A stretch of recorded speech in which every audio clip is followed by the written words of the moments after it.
जिस चंद्रमा को हम दूर से देखते हैं उसमें अब भारत का चंद्रयान-3 मिशन भेजा जा रहा है। भारतीय अंतरिक्ष अनुसंधान संगठन इसरो का बहुप्रतीक्षित मिशन शुक्रवार को लॉन्चिंग के लिए तैयार है। इसका उद्देश्य चंद्रमा की सतह पर सुरक्षित लैंडिंग का है। अमेरिका के नील आर्मस्ट्रॉन्ग चंद्रमा पर उतरने वाले पहले व्यक्ति थे। उसके बाद से गैर मानव मिशनों की होड़ सी लग गई। पृथ्वी और ब्रह्मांड के इतिहास का अध्ययन करने के लिए चंद्रमा वैज्ञानिकों का एक लक्ष्य बन चुका है। भारत का यह मिशन चंद्रयान-2 की क्रैश लैंडिंग के 4 साल बाद भेजा जा रहा है। चंद्रयान-3 मिशन सफल होता है तो अंतरिक्ष के क्षेत्र में ये भारत की एक और बड़ी कामयाबी होगी। इस बीच जानना जरूरी है कि चंद्रयान-3 मिशन क्या है, इसका उद्देश्य क्या है, आखिर चंद्रमा पर खोज क्यों की जा रही है, चंद्र मिशनों से मनुष्यों को क्या हासिल होगा, चंद्रयान-3 है क्या? इसरो के मुताबिक चंद्रयान-3 मिशन चंद्रयान-2 का ही अगला चरण है, जो चंद्रमा की सतह पर उतरेगा और परीक्षण करेगा। इसमें एक प्रणोदन मॉड्यूल, एक लैंडर और एक रोवर होगा।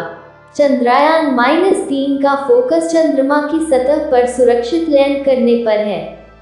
मिशन की सफलता के लिए नए उपकरण बनाए गए हैं।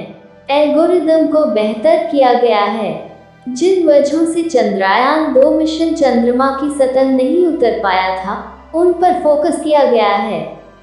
मिशन 14 जुलाई को दोपहर 2:35 बजे श्रीहरिकोटा केंद्र से उड़ान भरेगा और अगर सब कुछ योजना के अनुसार हुआ तो 23 या 24 अगस्त को चंद्रमा पर उतरेगा। बीते बुधवार को श्रीहरिकोटा के सतीश धवन अंतरिक्ष केंद्र में चंद्रयान-3 युक्त एनकैप्सुलेटेड असेंबली को LVM-3 के साथ जोड़ा गया। यह मिशन भारत को अमेरिका, रूस और चीन के बाद चंद्रमा पर सॉफ्ट लैंडिंग करने वाला दुनिया का चौथा देश बना देगा। आखिर चंद्रमा पर खोज क्यों की जा रही है?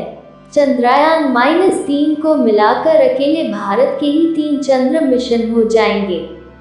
हालांकि इसके अलावा भी दुनिया की तमाम राष्ट्रीय और निजी अंतरिक्ष एजेंसियां लूना मिशन भेज चुकी हैं या भेजने की तैयारी में हैं।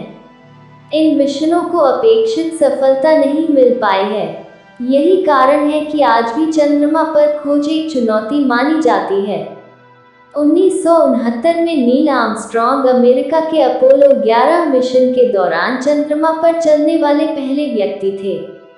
इस ऐतिहासिक मिशन के दशकों बाद भी चंद्रमा का पता लगाना मनुष्य के लिए महत्वपूर्ण हो गया। विशेषज्ञों का कहना है कि जब पृथ्वी और ब्रह्मांड के इतिहास का अध्ययन करने की बात आती है तो चंद्रमा एक खजाना है। चंद्रमा पर मिशन भेजने के उद्देश्यों को लेकर नासा की वेबसाइट कहती है कि चंद्रमा पृथ्वी से बना है और यहाँ पृथ्वी के प्रारंभिक इतिहास के साक्ष्य मौजूद हैं। हालांकि पृथ्वी पर ये साक्ष्य भूगर्भिक प्रक्रियाओं की वजह से मिट चुके हैं। नासा के मुताबिक चंद्रमा वैज्ञानिकों को प्रारंभिक पृथ्वी के नए दृष्टिकोण प्रदान करेगा। पृथ्वी, चंद्रमा प्रणाली और सौर मंडल कैसे बने और विकसित हुए जैसे सवालों के जवाब वैज्ञानिकों मिल सकते हैं। इसके साथ ही पृथ्वी के इतिहास और संभवतः भविष्य को प्रभावित करने में क्षुद्र ग्रह प्रभावों की भूमिका के बारे में भी पता लगाया जा सकता है। अमेरिकी एजेंसी की माने तो चंद्रमा अनेक रोमांचक इंजीनियरिंग चुनौतियां पेश करता है। ये जोखिमों को कम करने और भविष्य के मिशनों की उत्पादकता बढ़ाने के लिए प्रौद्योगिकियों, उड़ान क्षमताओं, जीवन समर्थन प्रणालियों और शोध तकनीकों का परीक्षण करने के लिए एक उत्कृष्ट जगह है। चंद्र मिशनों से मनुष्यों को क्या हासिल होगा? चंद्रमा की यात्रा मनुष्यों को दूसरी दुनिया में रहने और काम करने का पहला अनुभव प्रदान करेगी। यात्रा हमें अंतरिक्ष के तापमान और चरम विकिरण में उन्नत सामग्रियों और उपकरणों का परीक्षण करने की अनुमति देगी। मनुष्य सीखेंगे कि मानवीय कार्यों में सहायता करने, दूरस्थ स्थानों का पता लगाने और खतरनाक क्षेत्रों में जानकारी इकट्ठा करने के लिए रोबोटों का सर्वोत्तम उपयोग कैसे किया जाए। नासा कहता है कि चंद्रमा पर सफलतापूर्वक उपस्थिति स्थापित करके मनुष्य पृथ्वी पर जीवन को बढ़ाएंगे और अपने सौरमंडल के बाकी हिस्सों और उससे आगे का पता लगाने के लिए तैयार होंगे। पृथ्वी से कम गुरुत्वाकर्षण और अधिक विकिरण वाले वातावरण में अंतरिक्ष यात्रियों को स्वस्थ रखना चिकित्सा शोधकर्ताओं के लिए एक अहम चुनौती है।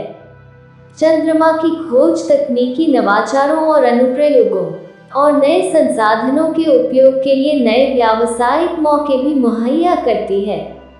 अंततः चंद्रमा पर चौकियां स्थापित करने से लोगों और खोजकर्ताओं को पृथ्वी से परे ग्रहों और उपग्रहों तक अन्वेषण और बसाहट का विस्तार करने में मदद मिलेगी। क्या किसी की खूबसूरती की तारीफ में उसे चांद कहना ठीक है? चंद्रयान-3 द्वारा भेजी गई पहली तस्वीरों को देखकर तो नहीं लगता, क्योंकि चांद पर हजारों गड्ढे हैं। हैरानी इस बात की है कि चांद की तो अपनी रोशनी भी नहीं है, वो भी सूरज से ली हुई उधार की रोशनी से चमकता है। पर चांद ऐसा क्यों है?